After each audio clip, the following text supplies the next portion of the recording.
C'est pas toujours facile, mais on a besoin de force, on a besoin d'énergie, Seigneur, pour gravir la montagne. Merci de nous tenir la main depuis lundi et de permettre, Dieu, que nous puissions accéder à des meilleures rencontres avec toi, que nous puissions accéder à des meilleurs moments avec toi. Béni sois-tu, Seigneur. Je suis sûr et convaincu que ce soir, tu nous feras encore du bien au travers de ta parole. Au nom de Jésus. Amen. Amen. Ok, on va s'asseoir parce que ce soir, je voudrais enseigner.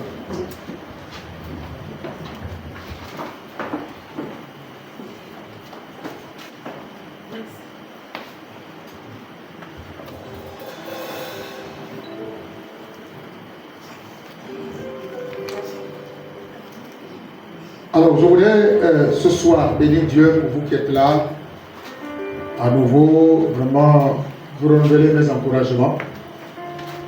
Heureusement que je pensais à amener ça un jour. Parce que, à 21 jours, ça devait être compliqué pour beaucoup. Ça devait être compliqué. Dieu merci. J'ai eu à cœur de l'amener ça 7 jours. Alors, ce soir, nous allons parler des obstacles à la manifestation de la gloire. C'est vrai qu'on a dit qu'il faut qu'on ait une transformation. On a parlé d'être transformé pour vivre la gloire de Dieu. On a parlé de rouler la pierre si l'on veut vivre la gloire de Dieu. On a parlé, on nous a fait comprendre que c'est voulu par Dieu que nous puissions manifester la gloire de Dieu. Et nous avons parlé hier de la gloire de Dieu qui va te révéler, qui sera révélée. Mais de toutes ces choses, on peut être confronté à des obstacles. On peut être confronté à des difficultés sur comment vivre et comment manifester la gloire de Dieu. Alors on peut rencontrer des obstacles.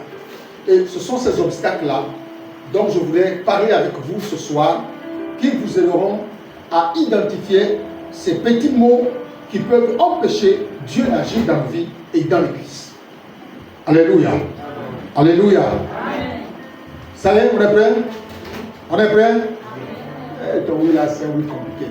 Est-ce que tu es prêt? Oui. Voilà. Alors, je voudrais introduire avec ce passage de la Bible dans Luc chapitre 9. Luc chapitre 9, verset 28 à 33. Luc chapitre 9, verset 28 à 33. 28 à 33. Alors, écoutez bien l'histoire. Environ 8 jours après qu'il eut dit ces paroles, Jésus prit avec lui Pierre, Jacques et Jean. Il monta sur la montagne pour prier. 29. Pendant qu'il priait, l'aspect de son visage changea. Et son vêtement devint d'une éclatante blancheur. Et voici 2 hommes s'entretenaient avec lui. C'était Moïse et Élie, qui apparaissant dans la gloire, parlaient de son départ qu'il allait accomplir à Jérusalem. 32. Pierre et ses compagnons étaient appesantis par le sommeil. Retenez bien le verset 32. Pierre et ses compagnons étaient appesantis par le sommeil. Mais, s'étant tenus éveillés, ils virent la gloire de Jésus et les 2 hommes qui étaient avec lui. 33. Au moment où ces hommes se séparèrent de Jésus, Pierre lui dit, Maître, il est bon que nous soyons ici, dressons 3 tentes, une pour toi, une pour Moïse et une pour Élie. Il ne savait ce qu'il disait. Est-ce qu'on peut dire Amen? Amen. Bien. Je voudrais introduire par cette histoire. Alors, Jésus est amené avec lui sur une haute montagne, Pierre, Jacques et Jean. Alors, ils s'en vont à la montagne avec Jésus. au niveau de la montagne, sur cette montagne, il y a des niveaux. Il y a des niveaux.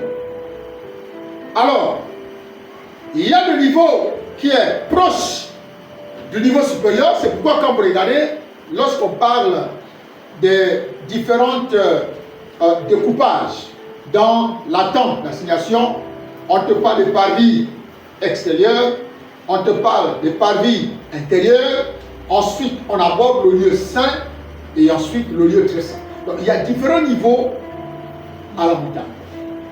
Alors, lorsque Jésus amène ces personnes au niveau de la montagne, Pierre, Jacques et Jean, alors, il y a quelque chose de phénoménal qui va se produire. Qu'est-ce qui se produit? La transfiguration. C'est-à-dire que Jésus se métamorphose pendant qu'il prie. Il voit, il y a la gloire de Dieu qui descend sur la montagne et spécifiquement là où était Jésus.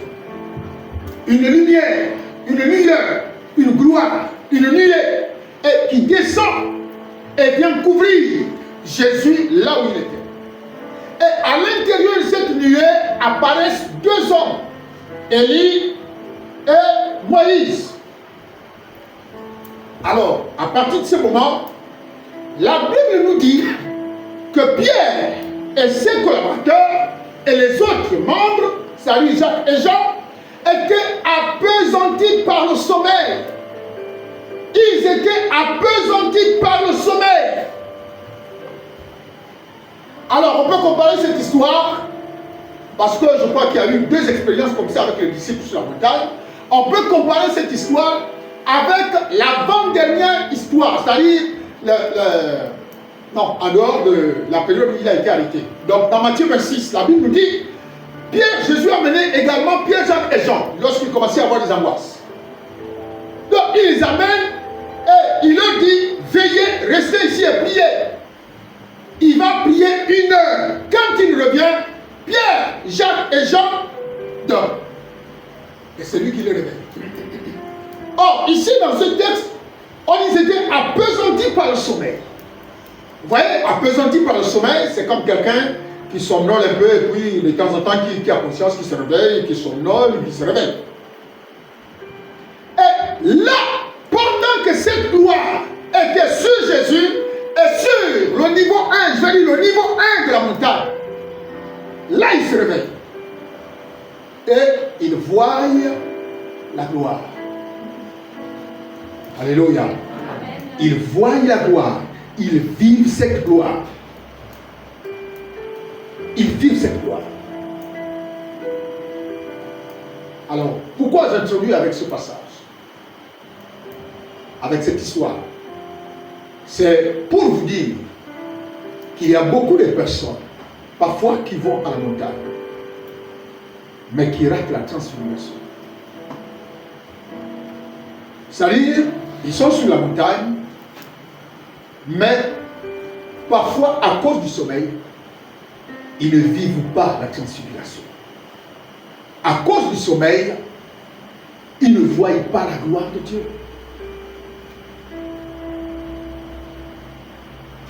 Bien-aimés, beaucoup souvent sont sur un état de jeûne. Beaucoup, comme là où nous sommes là, on va dire nous sommes sur la montagne depuis 7 jours. Depuis 5 jours maintenant. Mais parfois beaucoup se positionnent sur la montagne et ne comprennent rien, ne voient rien, n'entendent rien. Mais on ne peut pas, la Bible dit, ils ont goûté à la gloire. Ils ont goûté à la gloire du Seigneur. Pourquoi? Parce qu'ils se sont réveillés. C'est-à-dire, ils ont un peu pris conscience. Et quand, au moment où ils se réveillent, ils n'ont pas été réveillés par quelqu'un, mais appesantis par le sommeil, alors ils se sont réveillés un peu. Et quand ils se réveillent, c'est là où ils sont spectateurs de quelque chose dont ils n'ont jamais vu. Et j'imagine Pierre en train de bouger Jacques. Regarde ce qui se passe. Regarde. Et c'est pas Élie, c'est pas Moïse. Alléluia. C'est pourquoi, frère, quand vous montez, bien, il faut avoir un objectif. Quand tu montes sur la montagne, tu dois avoir un objectif, même si la convocation a été solennelle. Mais de manière individuelle, chacun doit se dire, Seigneur, que ces temps-là, que je vive ta gloire. À quel niveau? Toi, peut-être, tu ne cherches pas le travail. À quel niveau as-tu besoin de la gloire de Dieu? Toi, peut-être, tu ne cherches pas la femme ou le mari. À quel niveau as-tu besoin de la gloire de Dieu? À quel niveau? Donc, quand tu montes, oui, mais tu ne vas pas avec l'affaire que je l'accompagne seulement et puis je vais. Ou bien, bon, je pars aujourd'hui à l'église pour qu'on ne dise pas que je ne suis pas parti pendant le jeûne. Non! Chacun doit avoir un objectif. C'est pourquoi beaucoup passent souvent à côté de la gloire. Et je ne sais pas si c'est dans cette même histoire, vous entendez? Voilà. C'est la suite, le verset 14, le verset 34. La Bible dit, comme il parlait ainsi, c'est-à-dire Pierre qui disait que nous bâtissons 3 tables. La Bible dit, comme il parlait ainsi, une nuée vint les couvrir. Et les disciples furent saisis de frayeur. Or, les voyant entrer dans la nuée. C'est-à-dire que la nuée, là où ils étaient, Pierre, Jacques et Jean, la nuée s'est déportée et est venue toucher, est venue remplir, est venue là où se trouvaient Pierre, Jacques et Jean. Ils ont vécu une expérience surnaturelle qu'ils n'ont jamais eue. Jamais. Et la Bible dit, ils ont commencé à avoir la frayeur. Et dans une autre version, je pense que c'est Matthieu, la Bible dit qu'ils ont commencé à se mettre par terre. Parce que quand on est face à la présence de Dieu, la première réaction qu'on a, c'est s'humilier. Parce qu'on est en face de nous, Dieu. Dieu. Si moi je reçois le président de la République aujourd'hui, mais je ne veux pas saluer le président de la République comme je salue mon ami. C'est pas possible. C'est pas possible. Le président de la République, si je l'ai en face de moi, mais je ne le salue pas comme... Bon, vous savez, il y a des présidents qui sont quand même gentlemen, hein. Comment ça va? Voyez un peu. Voilà, tu es obligé. Mais toi, quand tu sais, tu réponds quand même, ça avec beaucoup de révérence, parce que tu sais que c'est le président. Même s'il t'a fait la main comme ça, tu sais que c'est le président. Alléluia. Alléluia. Donc, bien aimé, vive la gloire de Dieu. Vive la gloire de Dieu. Et la révéler va exiger des sacrifices. Ah oui. Et parmi les sacrifices, il y a le sommeil que tu vas parfois bannir. Avoir moins de temps de sommeil et passer du temps dans la prière. Moins de temps de sommeil et passer du temps dans la prière. Mais nous, on veut vivre la gloire de Dieu. On se lève à 6 heures, on se saute. Seigneur, je te bénis, je te grâce, protège-moi, je suis en train de partir. Fais toute la journée, elle est comme ça. On revient le soir avec la fatigue, Seigneur, je te bénis, je te rends grâce, protège-moi pendant que je dors. Le matin à 5 heures, c'est la même routine. Mais comment voulez-vous vivre la gloire de Dieu si on n'a pas une vie de sacrifice? Si on n'a pas une vie de sacrifice. Donc, bien aimé, on en parlera prochainement sur un autre thème. Alors, nous savons, bien aimé, que vivre la gloire est une possibilité, est une réalité. Parce que Dieu nous l'a promis. La révéler en était fait également évident. Mais la chose la plus importante qu'on doit savoir, si on vous dit seulement que, par exemple, comme nous au début, lorsqu'on a accepté le Seigneur, on disait non, viens Jésus-Christ, Jésus t'aime, il va te sauver. Vous voyez, Jésus t'aime, il va te sauver. Jésus t'aime, il va te sauver. Mais parfois dans ce langage, nous on partait, on était sauvés. Maintenant, pour être préparé que la vie chrétienne, c'est pas tout en rose, c'est pas du bonbon sucré, il fallait aller à l'église pour écouter les enseignements. Que tu saches que c'est après maintenant qu'on a commencé à voir des textes comme ceux de Paul à Timothée, on dit ceux qui veulent vivre pieusement en Jésus-Christ seront persécutés. Donc on a compris que la vie chrétienne là ne serait pas facile.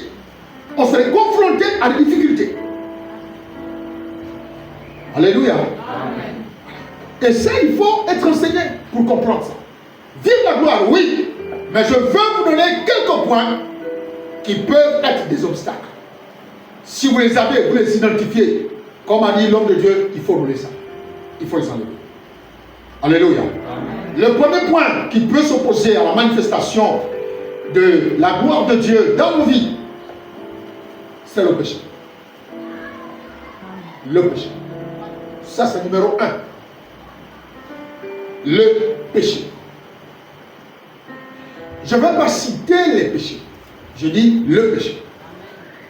Donc, chacun sait ce que c'est le péché. Mais je veux tout simplement vous dire que le péché constitue un obstacle majeur à ce que tu vives la gloire de Dieu et que tu la révèles. Par exemple, si tu vis dans le péché, tu auras quelle force de chasser le démon? Quelle force? Si tu vis dans le péché, tu auras quelle force par exemple, hein, je vis dans le péché et je dois prêcher sur la sanctification. J'aurai quelle force? Je n'aurai plus ce même zèle. Parce que tout de suite, ça me freine. Là, tu viens parler de la sanctification. Toi, tu vis comment? Le péché. On va lire 2 versets. Ésaïe chapitre 59. Ésaïe 59. Le verset 1 à 2, je lis pour tout le monde. Non! Écoutez bien. Ésaïe commence, le prophète en commençant en disant non! C'est-à-dire ceux qui pensent que c'est faux. Lui dit non! La main de l'Éternel n'est pas trop courte pour sauver, ni son oreille trop dure pour entendre. 2. Mais ce sont vos crimes qui mettent une séparation entre vous et votre Dieu. Ce sont vos péchés qui vous cachent sa face et l'empêchent de vous écouter. Regardez, quand le Seigneur fait la comparaison, Moïse commençait déjà à manifester la puissance de Dieu. Moïse commençait à manifester la puissance de Dieu. Donc il commençait à révéler la gloire de Dieu.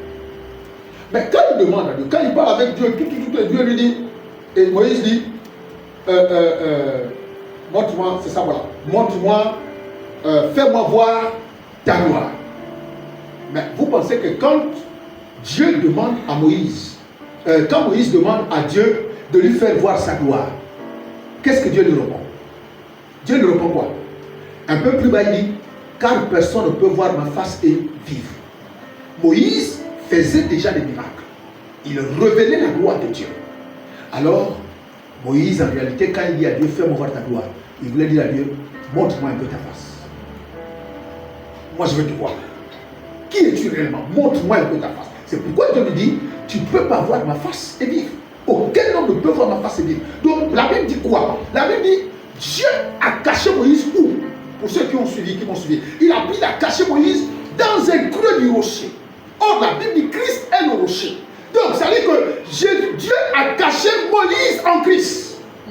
Est-ce que vous comprenez? Et là, il ne pouvait pas voir la gloire de Dieu. C'est pourquoi il a dit, quand je vais passer, alors je vais te sortir. Tu ne me verras pas. Non.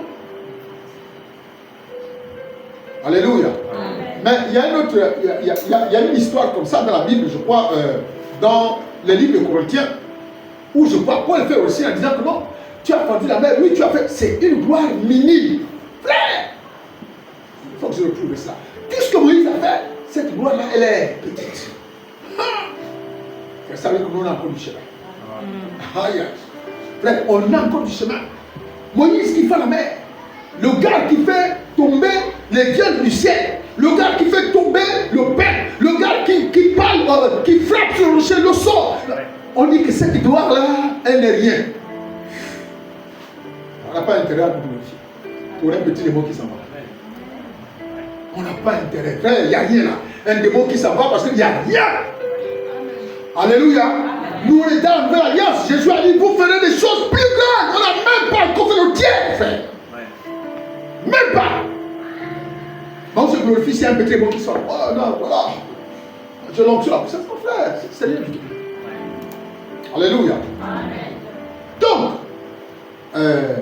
le péché, il dit, ce sont, le verset 2, mais ce sont vos crimes qui mettent une séparation entre vous et votre Dieu. Ce sont vos péchés qui vous cachent sa face et l'empêchent de vous écouter. C'est-à-dire, le péché nous empêche, nous cache la gloire de Dieu. Alléluia. Amen. Frère, si tu es dans le ministère, je prends l'exemple, tu es un prédicateur, tu vis dans le péché en permanence, tu vis dans le péché en permanence, tu fais ce que tu veux, frère, tu ne vas pas manquer d'avoir une parole. Si je te dis, viens prêcher sur la pauvreté, tu vas prêcher sur la pauvreté. Tu vas fouiller tous les versets qui parlent de la pauvreté. Mais tu ne vis pas la gloire de Dieu. Alléluia. Parce que vivre la gloire de Dieu passe d'abord par le fait que tu dois être affecté par la parole que tu prêches. C'est-à-dire la transformation. Amen. Amen. Et Romains 3, 23 dit quoi? C'est quelqu'un à la page. Romains 3, 23.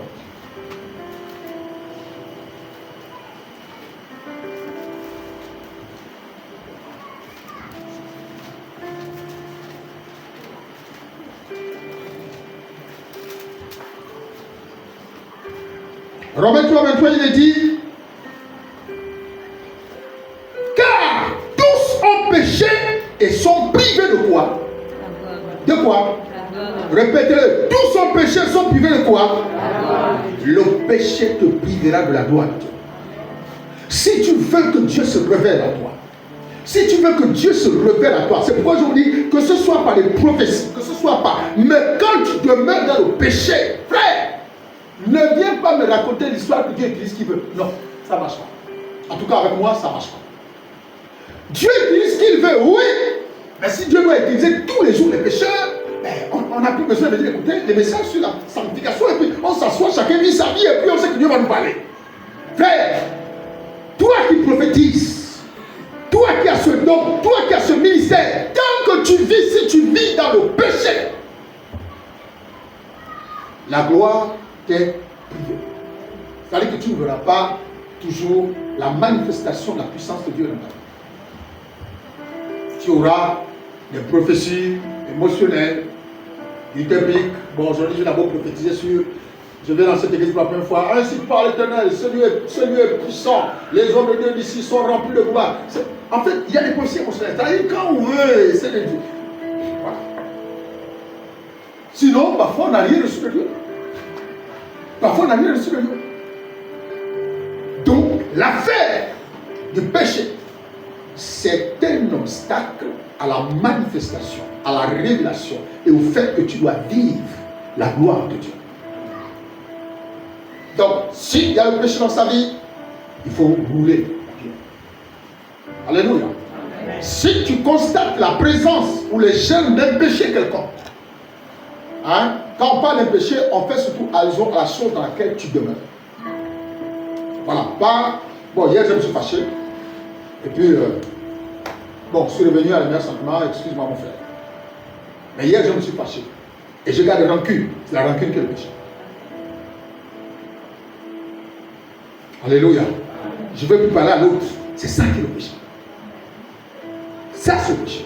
Quelqu'un peut se fâcher aujourd'hui, non? Écoute, et puis bon, voilà. Et la Bible dit, quand tu te fâches, la Bible dit quoi? Que le soleil ne se couche pas sur ta colère. Donc ça veut dire que si c'est déjà fini, c'est passé, bon écoute, voilà, c'est tout. Ça veut dire que tu ne dois pas dominer avec ta colère. C'est pas quelqu'un, quand il va chez lui, là, il rumine la colère, il garde quand il revient le lendemain. Ça veut dire que quand il te dit même bonjour, là, c'est comme si tu l'avais assassiné ou tu as commis un crime. Amen. Quand il te dit seulement bonjour, tu sens que là, il y a un problème. Alléluia. Amen. Toi, tu accueilles le frère avec toi. Oh, le frère, comment ça va? Bonjour. Oui, bonjour. On continue. Le frère reste avec son sourire à distance. Maintenant, quand le frère, lui, va avoir la même attitude, lui, il va rapporter quoi? Oh, je lui ai dit bonjour, la manière qu'il s'est comporté. Amen. Mais lui, il va oublier l'acte que lui a posé. Amen. Que le soleil ne se couche pas sur ta colère. Donc, le péché peut nous priver de la gloire de Dieu. Ah oui. Le péché peut nous priver de la gloire de Dieu. Si nous passons ici tous les jours, si nous sommes des prédicateurs, si nous sommes des ministres qui exerçons au niveau de l'autel, si nous vivons en permanence dans le péché, il faut qu'il y ait deux choses. La première chose, il faut que Dieu parle. Il faut que Dieu parle. Peut-être que le leader peut être ignorant, mais il faut que Dieu parle. Il faut que Dieu parle en disant que, par exemple, sanctifiez-vous. Si Dieu dit, si par exemple il y a une musique qui sort, sanctifiez-vous, mon peuple. Toi qui es ici, toi qui prêches, toi qui chantes, tu dois savoir que le message dont on parle, la prophétie dont on parle, je suis concerné. Donc tu ne vas pas dire non, c'est sûr que non, sanctifiez-vous mon peuple. Peut-être que le Seigneur a sorti cette parole, il Mais toi, tu fais seulement voir l'autre. Amen.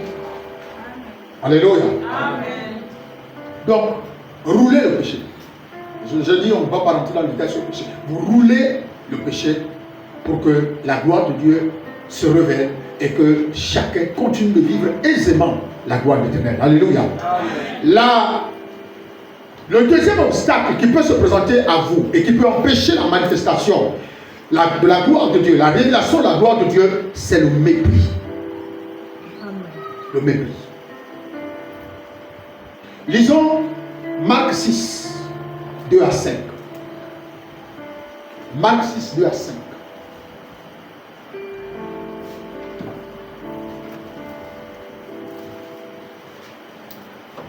Marc 6, 2 à 5. Je lis pour tout le monde. Tu n'es pas inscrit aujourd'hui. Marc 6, 2 à 5. Je lis pour tout le monde. Quand le sabbat fut venu, il se mit à enseigner dans la synagogue. Beaucoup de gens qui l'entendirent étaient étonnés. Écoutez bien. Et disaient, d'où lui viennent ces choses? Quelle est cette sagesse qui lui a été donnée? Et comment de tels miracles se font-ils par ses mains? Toi, n'est-ce pas le charpentier, le fils de Marie, le frère de Jacques, de Joseph, de Jude et de Simon? Et ces sœurs ne sont-elles pas ici parmi nous? Et il était pour eux une occasion de chute. 4. Mais Jésus leur dit, un prophète n'est méprisé que dans sa patrie, parmi ses parents et dans sa maison. Il ne put faire là aucun miracle, si ce n'est qu'il imposait les mains à quelques malades et les guérit. Et il s'étonnait de leur incrédulité. Est-ce qu'on peut dire amen? Amen. Le mépris peut être une véritable barrière à la manifestation de la gloire de Dieu. Alléluia. Amen. Le mépris à deux niveaux. Premièrement, toi qui écoutes la parole, toi qui reçois la parole, tu ne peux pas mépriser celui qui t'enseigne la parole. Amen. Deuxièmement, toi qui es porteur de la parole, tu ne vas pas avoir du mépris pour les gens qui t'écoutent. Alléluia. Amen. Alors, je vais revenir sur ce texte. Il y a des gens, et nous avons souvent l'habitude de dire, des chrétiens qui ne savent pas reconnaître la grâce de Dieu dans la vie d'une personne. On appelle les gens quand Jésus prêche. On dit, n'est-ce pas le charpentier? Les gens continuent de voir Jésus comme un charpentier. N'est-ce pas le fils de Marie? N'est-ce pas le frère de tel? Et ça permet, ça fait quoi? Ça empêchait Jésus de faire plus. Est-ce que vous comprenez? La Bible dit, il ne fit là aucun miracle. Il n'a rien fait. Parce que leur incrédulité, leur mépris dépassait les bornes. Il a dit ça. Le mépris peut vous priver de la gloire de Dieu. Le mépris peut te priver de la gloire de Dieu. Tu ne peux rien recevoir si tu as à l'intérieur de toi le mépris. Jésus n'a rien fait si ce n'est de simples positions de main. Je vais prendre l'exemple très simple. Hein? Regardez. Parce que quand je lis ce texte, je me suis dit, comme il dit qu'il n'y a pas eu de miracle, mais il a quand même guéri les gens. Or, le miracle, il est différent de la guérison. Je peux venir là, je les pose les mains, je dis, sois guéri, tu es guéri. S'il avait mal au ventre, la personne voit que le ventre est déjà transformé, guéri. Voilà. Je impose les mains, je dis, sois guéri. Je impose les mains, je dis, sois guéri. Je impose les mains, je dis, oh! Ça, c'était à un niveau. Mais en réalité, les gens s'attendaient à une démonstration de la puissance comme ils ont entendu un peu partout. Mais leur mépris a empêché Jésus de faire cela. Alléluia. Et dans l'église, celui qui méprise son leader, vaut mieux que tu quittes l'église. Je préfère te parler vrai. Vaut mieux que tu parles l'église. Parce que tu n'auras jamais rien de ce temps. De l'onction qui coule de ce temps. Jamais. Vaut mieux aller t'asseoir. Alléluia. Amen. Et dans cela, je vais aborder le dernier point. Le dernier point que je vais aborder, je vais mettre l'accent là-dessus. Tu ne peux pas mépriser quelqu'un qui t'apporte la nouvelle. Et tu te dis non, c'est comme quand je suis ici. Hein? mes enfants vont me dire, ah non, là papa il prêche là, hier il s'est fâché à la maison. Ici je ne suis pas papa. Ici je sers Dieu. Amen. Je suis serviteur de Dieu. Amen. L'onction qui est sur moi en tant que serviteur de Dieu, ce n'est pas la même chose. L'onction qui est à la maison, c'est l'onction de Père. Amen. Ici, je suis le serviteur de Dieu. Que ma fille, même si c'est fâché, ma fille ne peut pas croire que parce que je me suis fâché, je ne suis plus le serviteur de Dieu, je n'ai plus l'onction. Non. Le mépris empêche la gloire de Dieu d'arriver dans ta vie et de se manifester même dans l'église. Alléluia. C'est pourquoi beaucoup de personnes souvent, c'est pour la question, non, il n'y a plus trop l'onction, il n'y a plus trop. Mais les gens qui sont assis, critiquent le leader, calomnient le leader. C'est quoi? C'est comme la Bible dit, celui qui est, c'est comme envoyer des piquets, c'est comme envoyer des flèches sur le leader. Mais vous ne savez pas que les flèches, les calomnies, les critiques, tout ce qu'on fait, le Congo, ça sur le leader, ce sont ces choses qui affectent spirituellement sa vie. Mais la seule grâce qu'il a, parce qu'il est serviteur de Dieu. Amen. Et Dieu lui tient pour qu'il ne tombe pas. Amen. Alléluia. Amen. Voilà. Il faut comprendre ces choses-là. C'est la seule chose qui le maintient.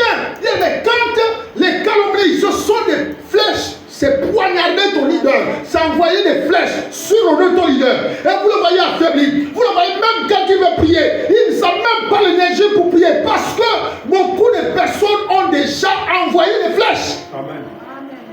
Amen. Mais ces mêmes personnes qui envoient les flèches là sont assises et t'écoutent toujours. Amen. Alléluia. Amen. Attention avec le mépris. Attention. Quand vous méprisez quelqu'un, c'est quoi? Certaines personnes, je dis, plus jamais. Mépris, quand on te méprise, il faut que tu saches que bon, t'as méprisé. Et puis c'est bon. Alléluia. Amen. Voilà.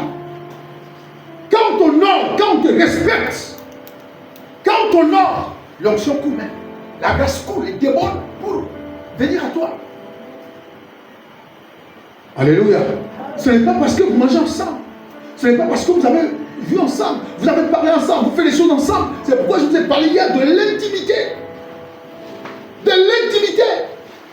C'est pas parce que tu dors sur le même lit avec ton pasteur, c'est pas parce que tu manges la même assiette avec ton pasteur, par exemple, que tu vas penser que tu es particulier. Mais non, attention. Amen. Attention. Amen. Attention, il y a des limites. Amen. C'est le point que je vais aborder à la fin. Il y a des limites qu'il ne faut jamais franchir. Parce que ça peut priver de la gloire de Dieu. Amen. Alléluia. Amen. Troisième point, c'est comme pour éviter qu'on aille.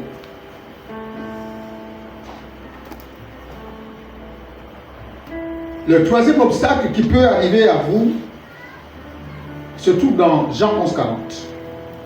Jean 11, 40. Si quelqu'un peut le lire. C'est l'incrédulité. Jean 11, verset 40. Jésus lui dit. Ne t'ai-je pas dit que. Ne t'ai-je pas dit que. Si tu crois. Tu verras la gloire de Dieu. Tu verras la gloire de Dieu.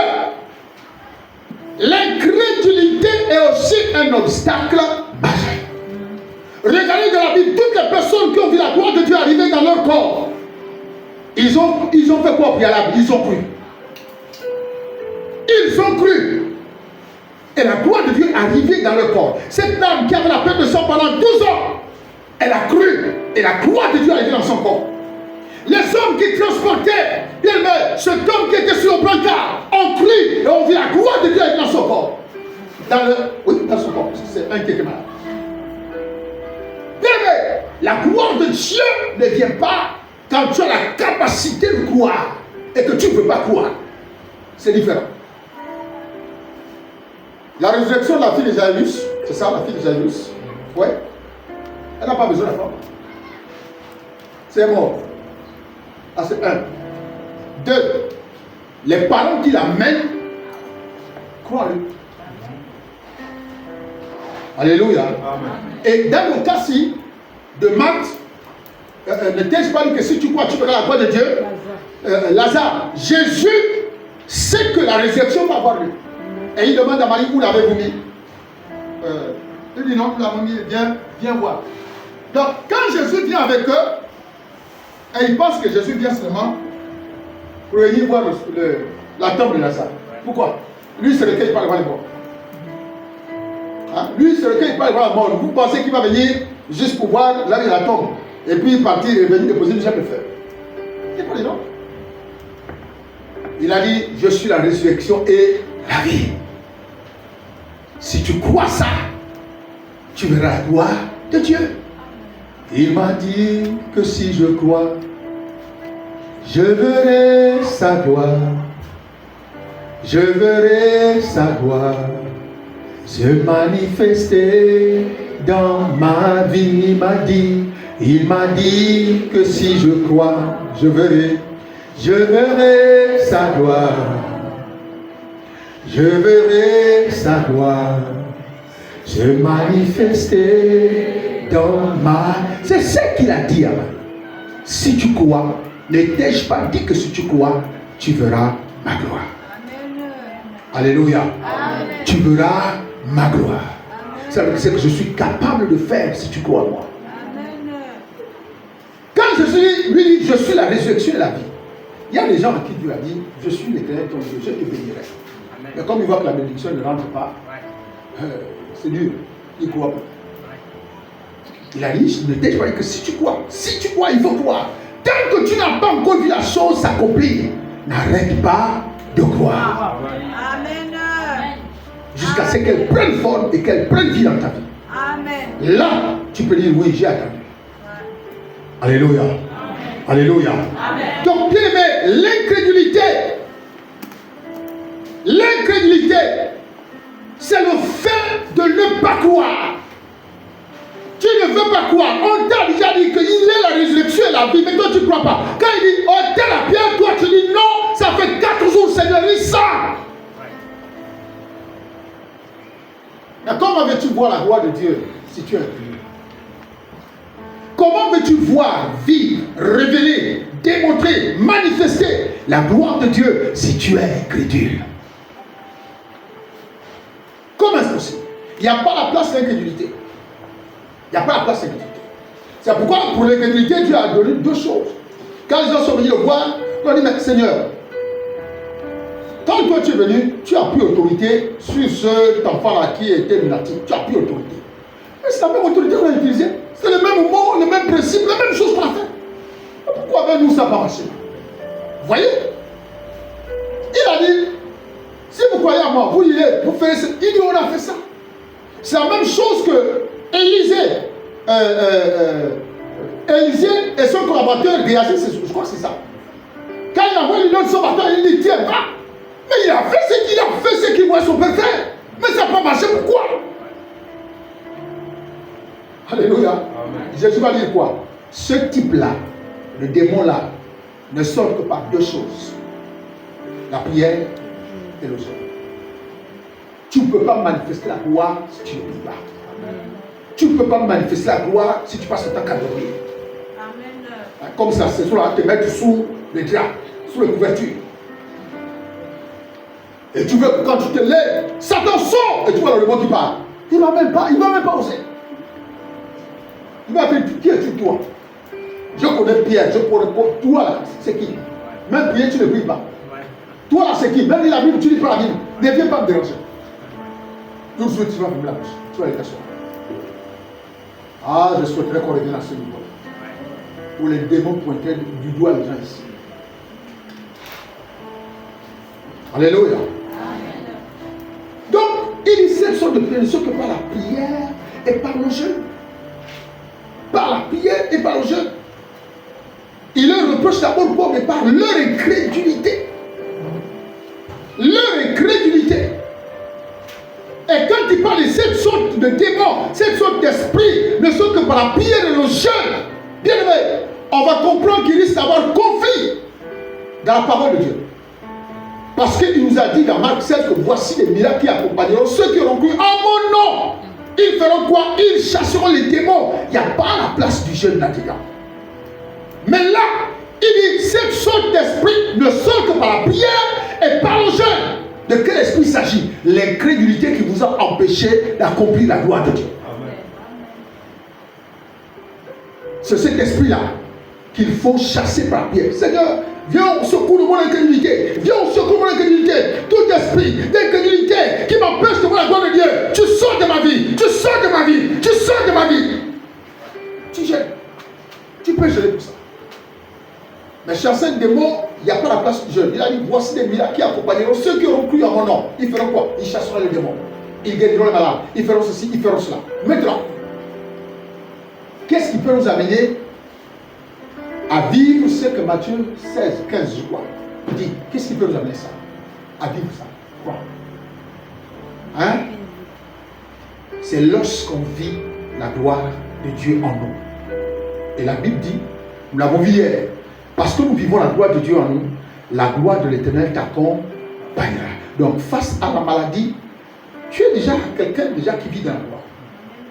Si tout de suite on t'amène un cas de démon, tu ne vas pas avoir à aller dire, Seigneur, sanctifie-moi d'abord, remplis-moi tout de suite là, parce que je vais affronter le démon. Tu n'as pas besoin de ça. Ouais. Tout de suite tu te lèves et tu me lances le démon. Ouais. Pourquoi tu as cette assurance? Parce que tu vis la gloire de Dieu. Et cette gloire t'accompagne. Pourquoi tu ne te prépares pas dès qu'on amène un truc là? Pourquoi tu ne te prépares pas là-bas? Tu dis non. Hier là, je suis allé faire quelque chose là. Tu vas là-bas, non, j'arrive, tu vas là-bas aux toilettes. Seigneur, pardonne-moi, et puis. Tout de suite, on commence au nom de Jésus, le réflexe est déjà là. Au nom de Jésus, Satan, au nom de Jésus, Satan.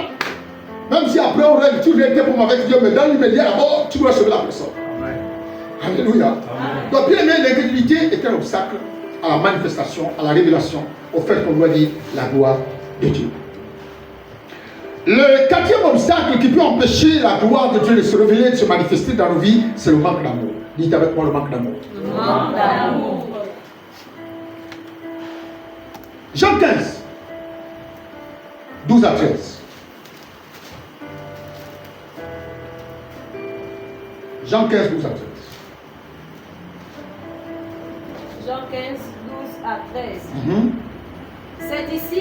C'est ici mon commandement. Aimez-vous les uns les autres comme je vous ai aimé. Il n'y a pas de plus grand amour. Il n'y a pas de plus grand amour que de donner sa vie pour ses amis. Que de donner sa vie pour ses amis. Est-ce qu'on peut dire amen? Amen. La Bible dit quoi? Il n'y a pas de plus grand amour que de donner sa vie pour ses amis. Amen. Amen. Alors, si tu n'aimes pas quelqu'un, si tu n'aimes pas les gens et tu te glorifies d'être chrétien, ne t'attends pas à ce que la gloire de Dieu soit manifeste dans ta vie, ou déjà l'état dans lequel tu es te fait croire et te fait dire que tu ne vis pas la gloire de Dieu. L'amour est l'un des facteurs indispensables qui fait descendre la gloire de Dieu. Plus vous vous aimez, plus Dieu se plaît à descendre au milieu de là où il y a l'amour. Parce que Dieu est amour. Amen. Et comme Dieu est amour, alors il ne peut qu'agir et venir là où il y a de l'amour. Amen. Amen. Mais imaginez que dans cette église, il n'y a que de la haine, la rancune, les colères, tout ça, dans l'église. Mais comment voulez-vous qu'un Dieu plein d'amour, malgré le fait qu'il descende au milieu de vous? C'est-à-dire que le péché de la haine, de la colère a tellement atteint son apogée que même la présence du Seigneur n'arrive plus à transformer quelqu'un. Même la présence du Seigneur n'arrive plus à affecter les cœurs des uns et des autres. Qu'est-ce qu'un Corinthiens 13 dit? Mettons la page. 1 Corinthiens 13.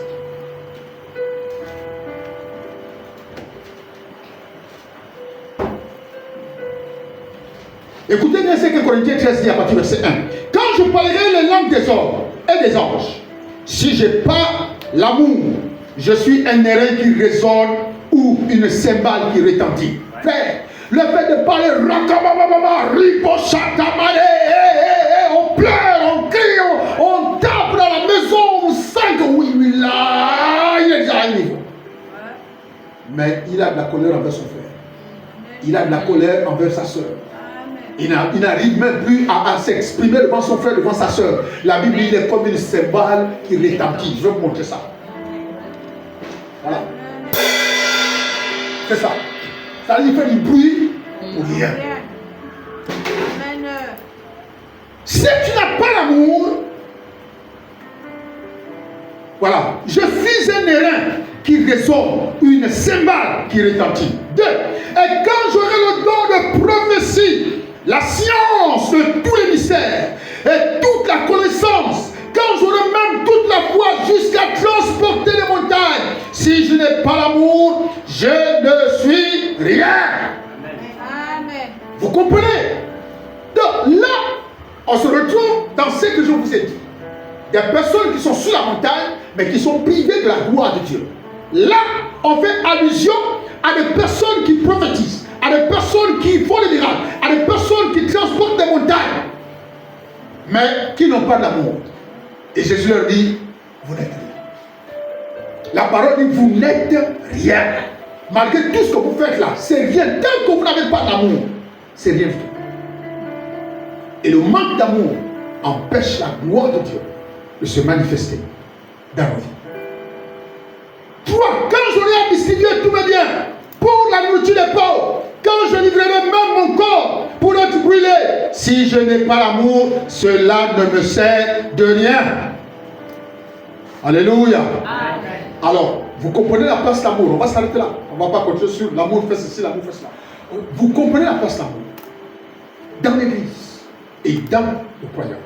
Si vous n'avez pas de l'amour, bien aimé, tout ce que l'on fait là, c'est du bruit. C'est rien du tout. L'amour est fondamental. C'est pourquoi on doit aimer. On doit aimer. Même quand quelqu'un nous fait du mal, on doit aimer cette personne. Même si on n'apprécie pas ce que lui il fait. Mais on doit dire, parce que c'est l'amour qui va te permettre de dire à la personne que je n'apprécie pas ça. Amen. C'est l'amour. Amen. C'est pas pour aller, tu n'apprécies pas, au lieu de lui dire, tu préfères aller parler 1, 2, 3, 4, 5. Ça, c'est plus l'amour. L'amour, c'est venir vers ton frère et lui, frère, vraiment, moi je n'aime pas ça. Et je ne veux pas que tu fasses ça. Amen. Alléluia. Amen. C'est ça l'amour. On doit aimer. Si on est une église qui nous aime, regardez. Je prends l'exemple. Il souffre. Il est dans l'église. Et il dort peut-être même avec une âme tempête. Il ne mange pas, il ne fait rien du tout. Il est dans l'église. Il est malade, hein? On a du mal à aller rendre visite. Mais Solange tombe malade. Solange travaille. Solange est bien. Les premières décisions pour aller voir tout le monde. Ils dit Solange est tombée malade. Allons-y nous tous là. Ça c'est pas l'amour. Amen. Ça c'est pas l'amour. Amen. Amen. Donc lui qui n'a rien, il fait comment? Qui n'est pas ami avec tout le monde dans l'église, il n'a aucune visite. Amen. Aucune visite. Parce qu'il est ami avec personne. Ça c'est pas l'amour. Ça c'est l'amour à deux vitesses. C'est-à-dire que le cœur est divisé à deux. Hein? La plus grosse partie, c'est même pas à deux. C'est divisé peut-être par le tiers. Donc la plus grosse partie là concerne ceux qui sont voilà, à côté de nous. Et les autres là. Donc dès qu'on dit non, selon j'ai un problème, la manière que toi tu vas te lever. Le cœur, mais dès qu'on va dire Loïc a un souci. Pourquoi tu veux dire ça? Loïc a un souci. Loïc a un souci. C'est-à-dire que ton cœur qui bat, c'est-à-dire que le même degré de battement pour Solange n'est pas le même pour lui. Amen. Et après on va se dire non, ah, papa, moi, Loïc là, il vient, il s'assoit, il ne fréquente personne. Pourquoi toi tu le fréquentes? Amen. Pourquoi toi tu ne vas pas le trouver? Amen. Va le trouver, va discuter avec lui, va parler avec lui. Lui, c'est une de la peut-être qu'il a honte. Maintenant, toi qui es doyen, va parler avec lui. Alléluia. Amen. Un jour, je viendrai, je vais parler du poids de l'amour. Le poids de l'amour. Ce n'est pas les petits trucs là qu'on fait là, non, le poids de l'amour quand on aime. Quelqu'un me comprend? Amen. Voilà. Quand les femmes, là, c'est leur anniversaire là.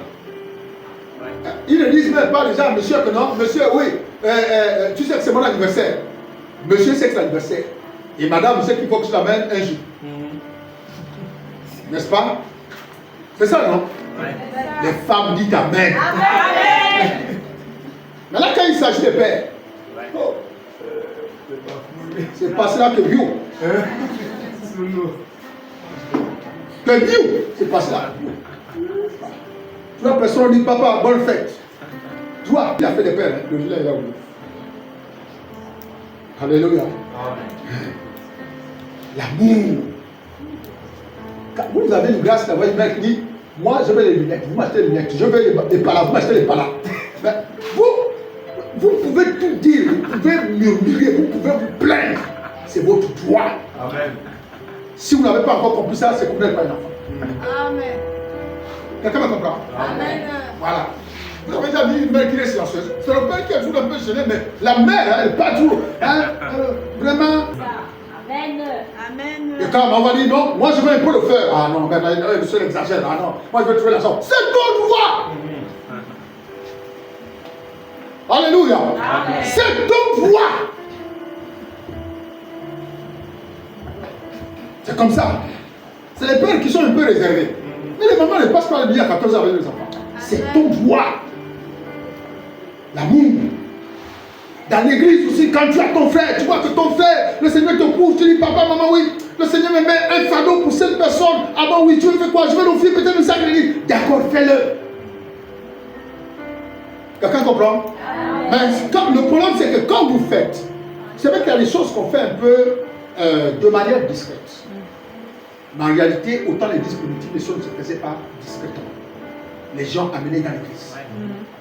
Quand tu as un souci, c'est pas la peine d'aller te faire bien voir chez Splendeur qu'il n'y a que toi qui penses à elle. Il n'y a que toi qui penses qu'il y a le souci d'elle.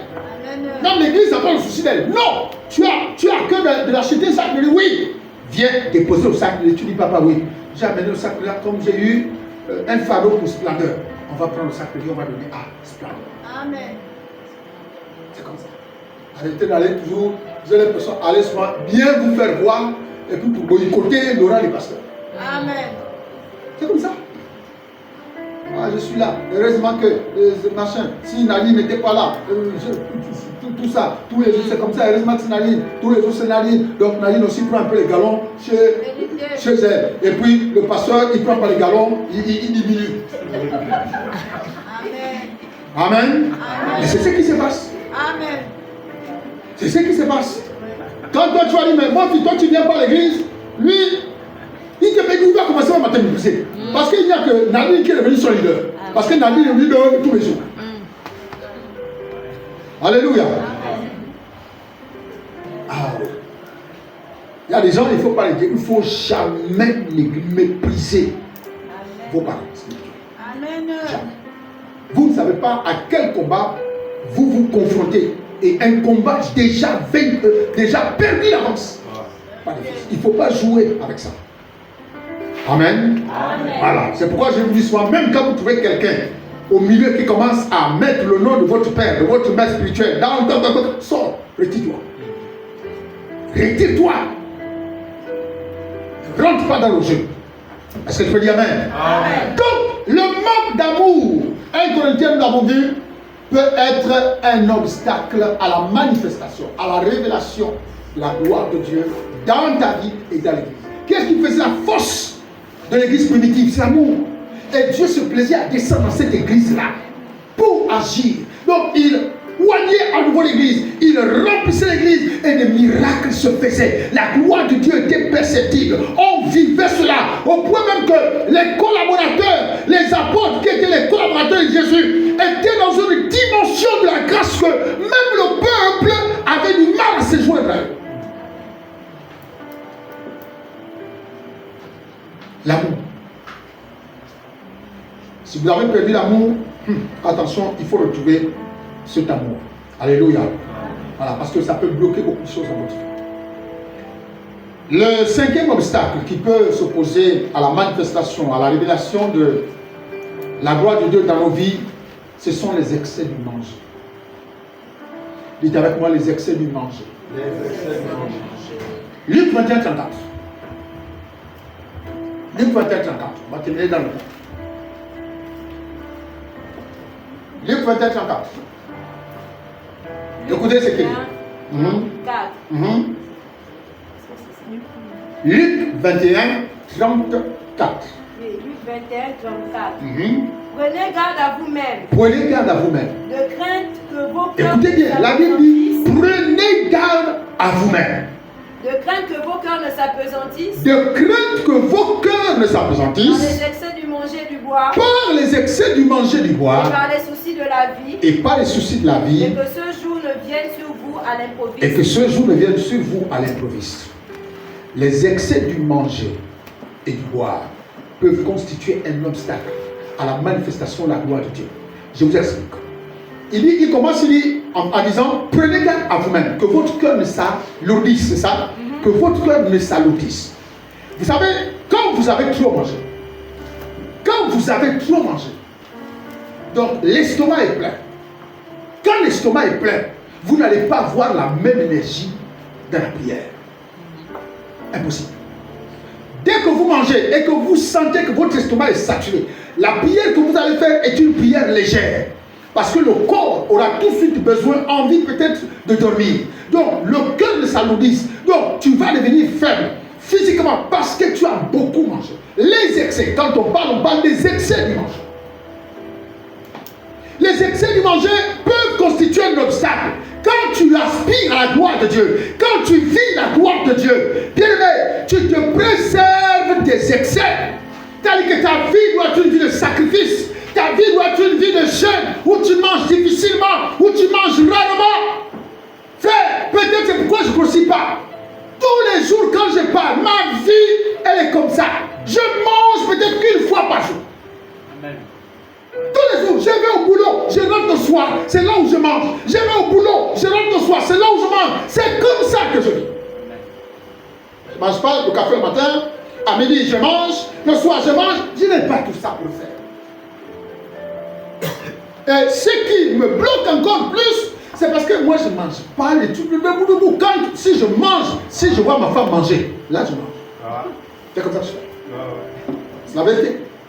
Si ma femme ne mange pas, je ne mange pas. La seule chose que je mange, c'est un sandwich qu'on fait devant moi. C'est-à-dire qu'on casse les œufs devant moi. Papa, moi je mange les tomates. Je n'achète pas un sandwich qui est déjà fait. Je prends un sandwich qu'on fabrique devant moi-même. Alléluia. Amen. Donc, bien aimé, les excès du manger peuvent constituer parce que ça nous affaiblit, ça nous alourdit. On ne jeûne plus, on passe autant de temps à manger. J'avais vu une image sur Facebook. Vous savez, Facebook, là, il y a quelque chose. On avait aligné 4 pasteurs. 4 pasteurs, ils avaient tous les livres de l'école. Et ils avaient tous les gros ventres, les gros ventres, les gros ventres. Et les gens qui commentaient disaient, mais comment les pasteurs peuvent être gros comme ça? Comment les pasteurs peuvent être gros comme ça? Ça veut dire qu'ils ne jeûnent même pas. Frère, quand ta vie est une vie de sacrifice, de jeûne, d'abstinence, de manger, de boire, tu ne peux pas forcément avoir la même morphologie. Alléluia. Amen. Tu ne peux pas avoir la même morphologie. Parce que c'est le sacrifice. Il y a des choses que tu perds. Quand on demande par exemple, jeûnons, au moins tu as la force quand tu sais que c'est un jeûne collectif. Mais toi-même, que bien peut me dire, la dernière fois que tu as jeûné 7 jours toi-même seul. Ou tu as jeûné 7 jours toi-même seul. C'est rare. Il y en a qui n'ont jamais même jeûné 7 jours. Eux-mêmes, personnellement. Sauf quand c'est collectif. Alléluia. Amen. Et malgré ça même, c'est-à-dire que malgré le fait qu'on dise qu'on jeûne, il y en a qui ne jeûnent même pas, ils n'arrivent même pas à terminer. Ouais. Ils n'arrivent pas. Donc quand tu vois sa vie, il a 5 ans de vie chrétienne, ou bien 10 ans, ou bien 15 ans de vie chrétienne, il a réussi à jeûner 3 jours dans sa vie qu'il y a 1 an. Une seule fois dans sa vie. Mais comment voulez-vous que la gloire de Dieu se manifeste en jour de grâce? Comment est-ce possible? Le jeûne fait partie de la vie de ceux qui aspirent à la gloire de Dieu, à la révélation de la gloire de Dieu. Il faut jeûner. Il faut jeûner. Il faut jeûner. Dis à ton frère, il faut apprendre à jeûner. Il faut apprendre à jeûner. Alléluia. Amen. C'est pas seulement manger. À midi, tu manges. Le soir, papa, moi, si je ne mange pas, c'est pas bon. Il faut que je mange. Mais, mon Dieu, il faut, ça veut dire que quand vous avez des personnes qui sont comme ça, c'est bien de retraite. La retraite, là, quelqu'un qui a du mal à jeûner, il est là avec vous là. Il ne bouge pas, il ne sort pas, il ne va nulle part. Là, il fait son baptême de jeûne. Il est là, il ne bouge pas. Alléluia.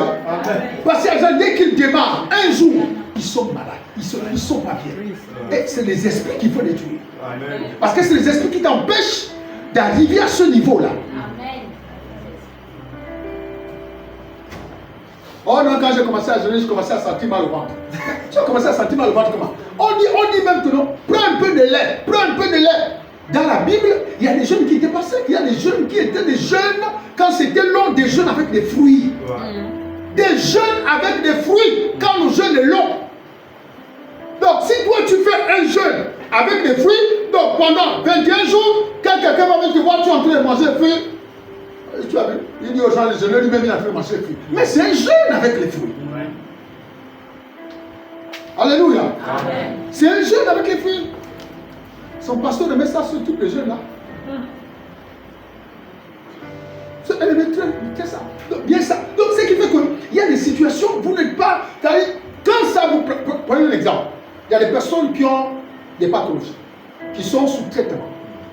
Bon, moi je n'encourage jamais, sauf si je me trompe, je n'ai jamais encouragé quelqu'un ici qui a un traitement de jeûne jusqu'à la fin. Je dis parfois, soit tu ne jeûnes pas. Bien, si tu veux jeûner, prends quelque chose dans la journée. Alléluia. C'est comme quand vous jeûnez. Quand vous jeûnez dans la journée, ce n'est pas un péché si vous prenez un peu d'eau. Ce n'est pas un péché, il n'y a pas de péché là-dessus. Donc ne vous dites pas, non, comme j'ai bu de l'eau là, c'est sûr que Dieu a déjà gaspillé mon jeûne. Non, le jeûne n'est pas gaspillé. Tu peux prendre un peu d'eau. Dans la journée, tu peux prendre un peu d'eau. Amen. Donc les excès là, quand on a trop mangé là, on devient lourd, on devient fatigué, on a envie de dormir. Et quand on dort, c'est pas l'air qu'on fait. C'est pas l'air qu'on fait. Amen. C'est pour aller ronfler. Donc, bien aimé, parfois il faut vous accélérer. Parfois, c'est le manque de sensibilité qui nous arrive. Il peut y arriver que l'Éternel te fasse sortir de chez toi pour aller au travail. Et tu sens seulement le besoin, tu n'as pas envie de manger. Tu sens le besoin peut-être d'être dans la prière ou d'être dans la méditation. Peut-être que Dieu veut te faire comprendre quelque chose ou t'amener à réaliser quelque chose. Mais nous, on n'est pas habitués à la sensibilité de Dieu, à comprendre, à savoir que là, je sens que Dieu nous amène un peu quelque part. Dieu nous amène quelque part. Alléluia. Amen. Alléluia. Amen. Donc c'est comme ça, vous vous souvenez? Alléluia. Voilà, c'est ça la sensibilité. C'est-à-dire qu'il y a des moments quand l'esprit peut te conduire, c'est-à-dire que toi-même tu ne sais même pas, tu ne sens pas quelque chose, tu te dis mais il y a quoi là? Il y a quoi? Alléluia. Amen. Et c'est là où quand on est un homme avisé, tu peux dire Seigneur, si c'est toi qui veux me parler, parle-moi. Si il y a quelque chose que tu veux me faire voir, fais-moi voir la chose. Alléluia. Donc attention avec les excès du manger et du boire. Ça peut nous affaiblir, ça peut nous pousser au sommeil. Au lieu de prier, au lieu de jeûner, on passe le temps à manger. La sixième et l'avant-dernière. La sixième et l'avant-dernière, c'est le sommeil, les excès du sommeil. Les excès du sommeil.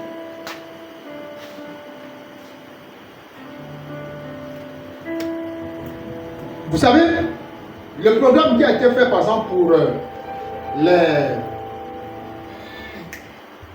la chambre haute.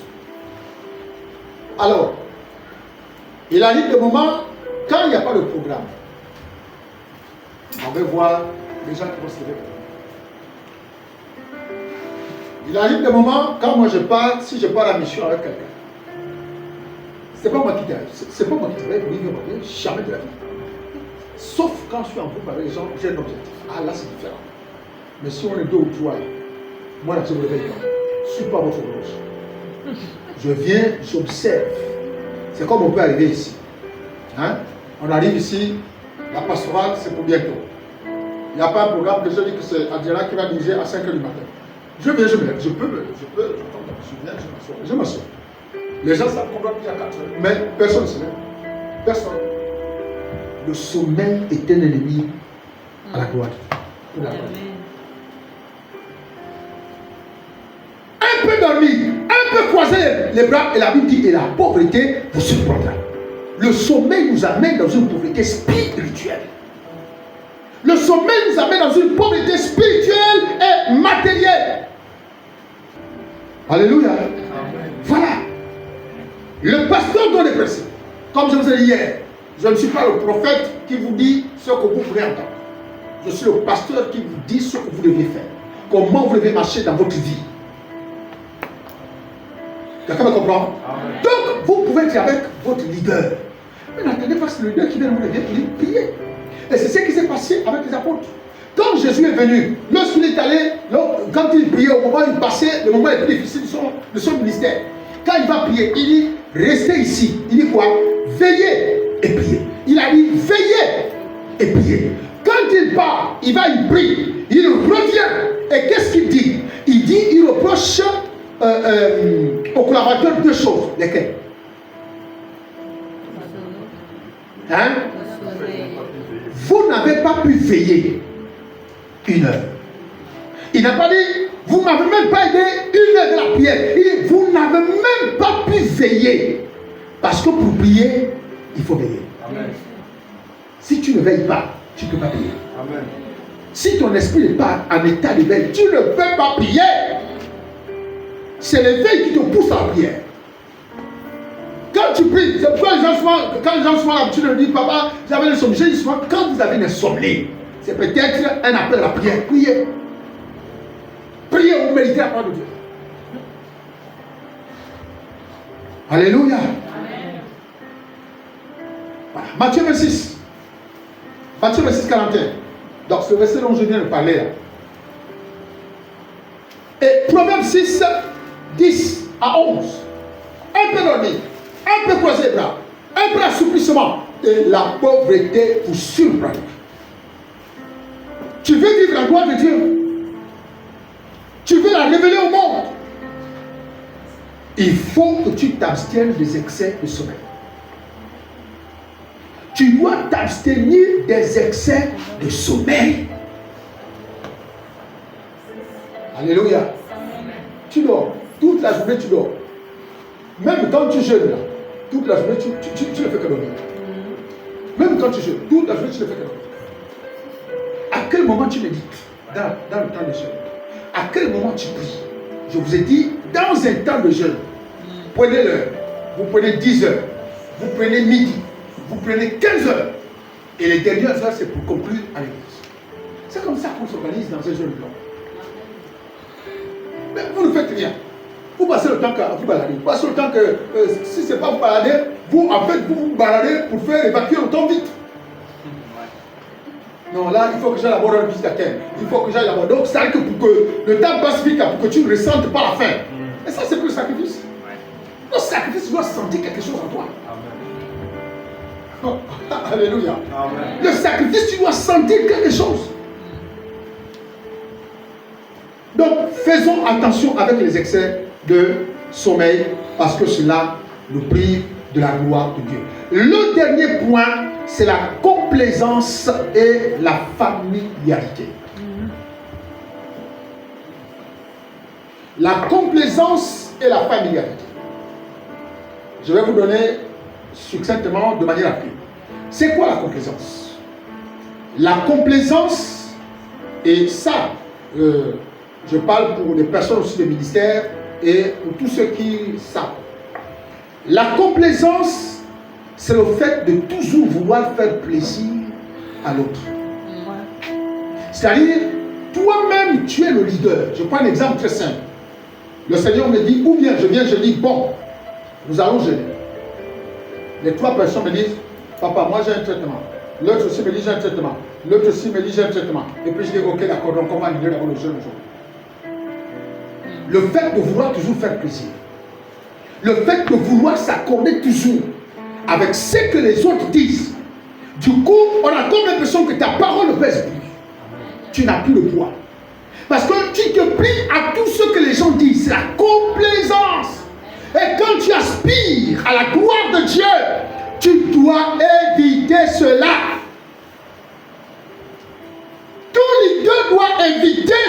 de relation.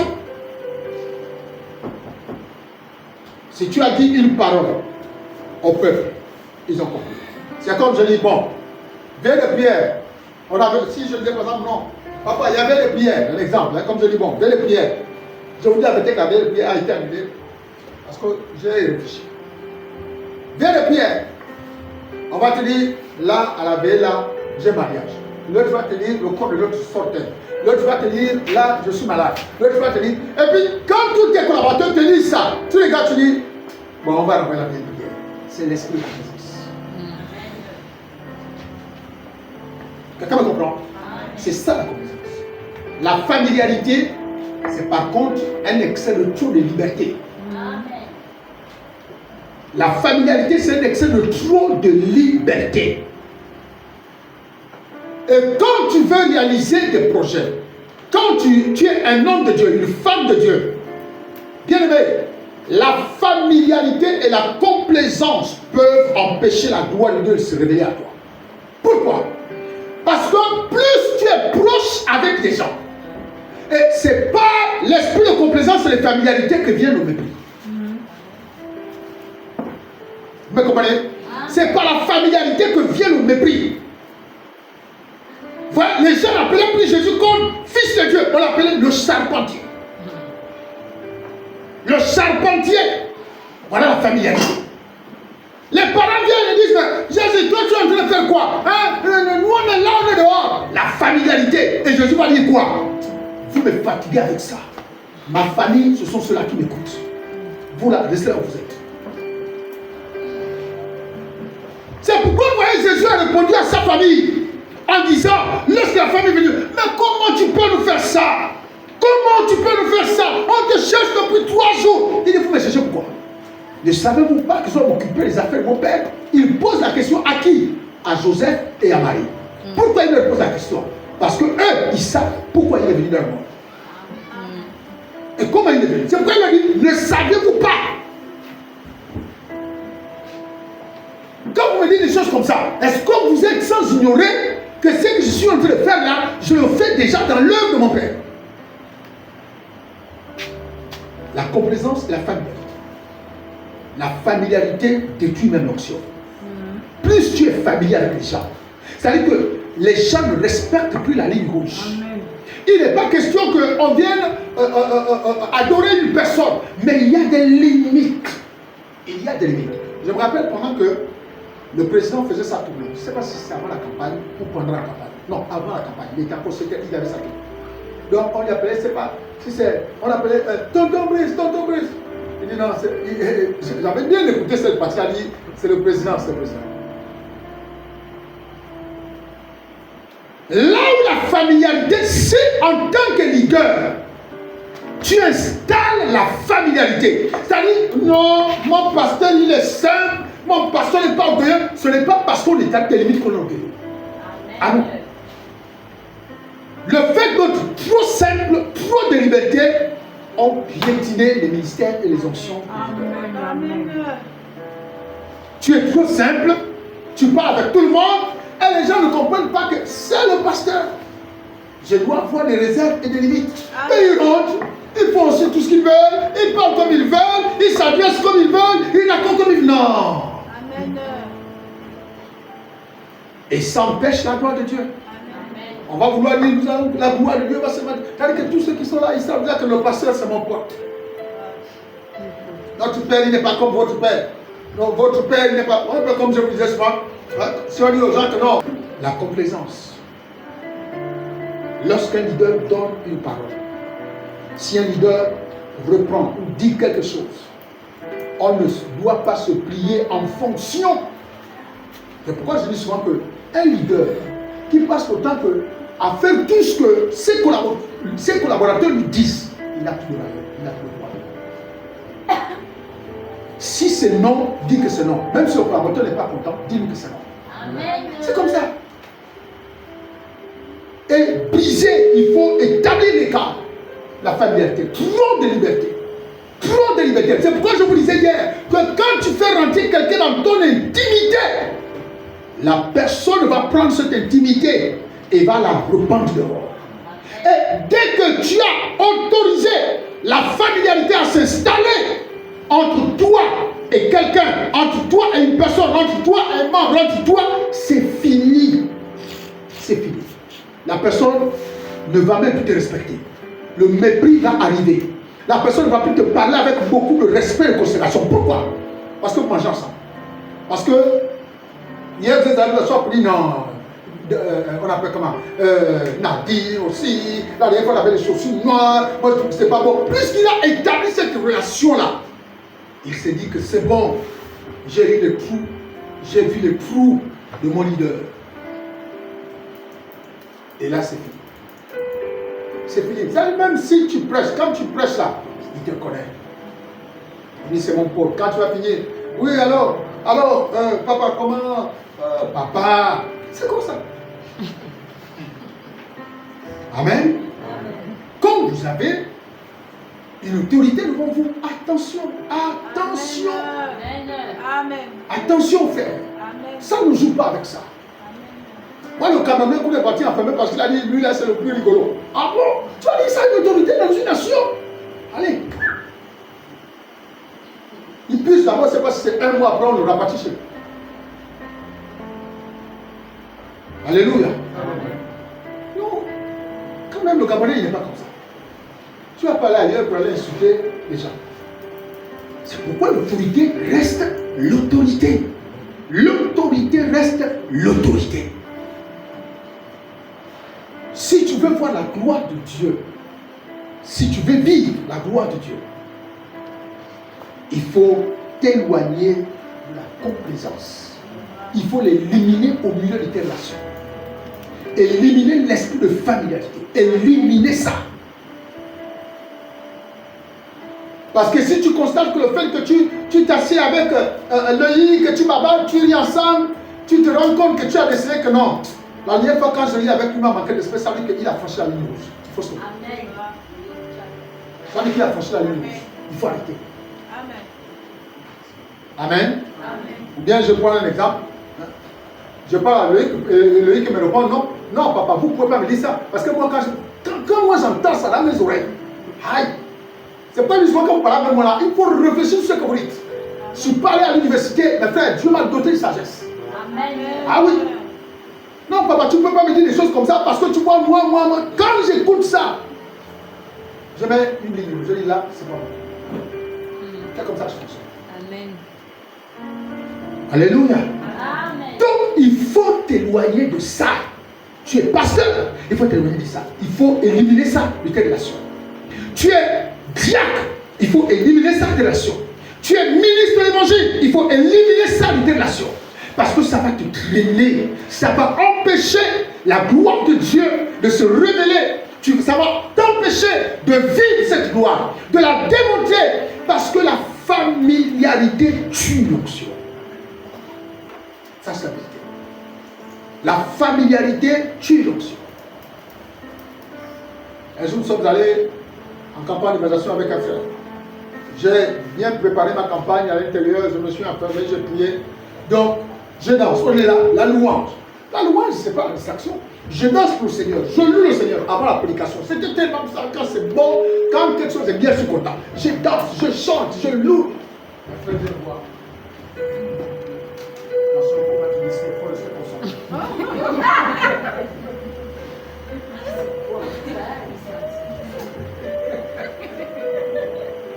Alléluia. Il n'y a pas de souci. Pourquoi? Parce que j'ai confiance en mon Dieu. Alléluia. J'ai confiance en mon Dieu. J'ai confiance en mon Dieu. Donc, j'ai dansé, j'ai chanté, j'étais heureux.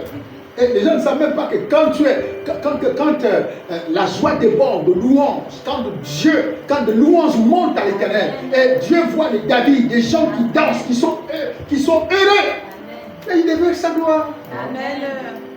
Alléluia. Amen. Il déverse sa gloire. Donc, l'esprit de familiarité, il faut y mettre fin. À un moment, lorsqu'on a déjà établi ce type de rapport, parfois ça devient difficile de rompre avec ça. Parfois, ça devient difficile de rompre avec ça. Mais c'est le prix à payer. Si tu veux vivre la gloire, Et si tu veux que Dieu la révèle au travers de toi avec puissance, c'est le prix à payer. Parfois, il faut rompre avec ce type de rapport. Il faut rompre. Alléluia. Parce que si tu ne rompes pas avec ça, tu voudras les prémices, toujours les prémices là-dedans. Mais Dieu veut t'amener à une autre dimension. Mais à cause du fait que tu es trop familier, tu passes plus de temps avec les gens. Au lieu de te retirer, d'être dans le jeu, toujours qu'avec les gens. Au lieu d'être toujours isolé un peu, être avec le Seigneur, toujours qu'avec les gens. Frère, la gloire que nous recherchons a besoin de sacrifices. Il faut payer le prix. Et parfois ce prix-là, bien aimé, c'est de priver les relations, c'est de priver de la communion avec les gens, c'est de priver les personnes que tu es.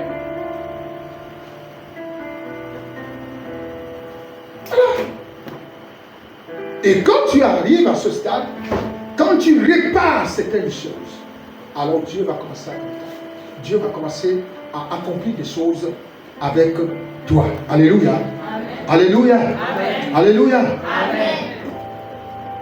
Voilà. Donc, n'oubliez pas qu'on peut être confronté à des obstacles. On peut être confronté à des obstacles.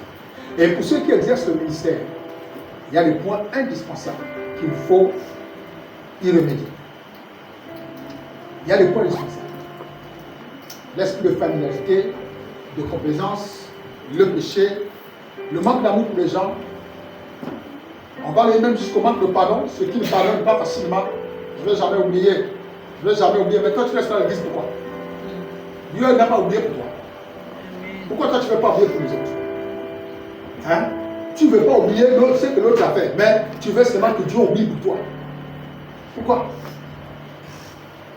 Donc, bien aimé, ce sont des obstacles qui peuvent se présenter à nous et empêcher la gloire de Dieu de se révéler à nous. C'est-à-dire qu'on aura du mal à démontrer la puissance de Dieu parce que toute notre vie elle est fausse. On aura du mal à démontrer la puissance de Dieu parce que toute notre vie est fausse. Regardez, il faut qu'on soit vrai. La Bible dit, nous le verrons tel il est, tel il est, tel il est. Frère, on verra Jésus tel il est. Donc là, vous ne pouvez pas me connaître tel je suis. Parce que quand vous lisez ce verset, il fait allusion à une intimité profonde. Quelqu'un peut me retrouver cela. Nous le verrons tel qu'il est. Donc, ça veut dire qu'en réalité, on le voit dans sa gloire. On le voit dans sa gloire. Ouais, comme Moïse. Moïse, quand Moïse a vu le Seigneur par le dos, bon, il va dire non, mais est-ce que je l'ai vu? Oui, je l'ai vu. Est-ce que tu as vu son visage? Non, je n'ai pas vu son visage, mais je l'ai vu par le dos.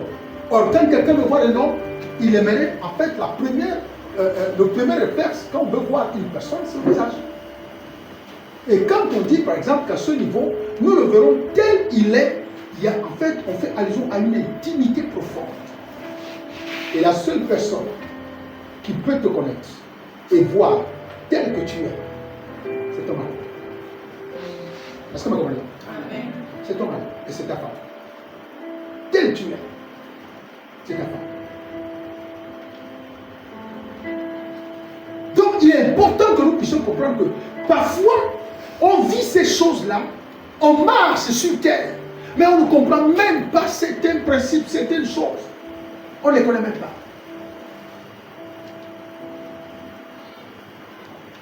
Alléluia. Et Dieu veut nous amener dans une autre saison. Dieu est en train de nous conduire dans une autre saison. Et cette saison, il a besoin des hommes qui révèlent sa gloire. Des personnes qui manifestent sa gloire, qui la vivent et dont l'évidence de la transformation est palpable. La transformation est palpable. Il y a des malades qui veulent être guéris.